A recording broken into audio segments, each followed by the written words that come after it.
Boker Tov Lekoulam, aujourd'hui le 12 Sivan, c'est un jour de délivrance. Comme vous savez, en 1927, le beau-père du Rabbi Yosef Yitzhak, le 12 Tammuz, est sorti de prison. Alors qu'à la base, un mois avant, au mois de Sivan, il a été emprisonné parce qu'il diffusait la Torah, il ouvrait des mikvés, s'occupait d'enseigner la Torah aux enfants. Et suite à ça, le régime communiste avait décidé qu'il devait être mis à mort dans les 24 heures. Grâce Baruch Hashem à la pression de ses élèves et auprès de très grandes instances comme la Croix-Rouge, finalement, la peine de mort a été changée en 3 ans d'exil loin de sa famille, loin de ses disciples.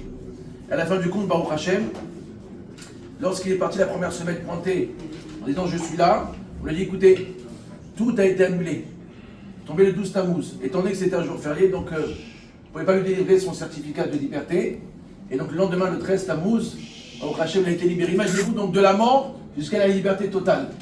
Et donc le Rabbi Yosef Yitzhak qui dit que c'est pas seulement ma liberté personnelle, c'est la liberté de chaque juif.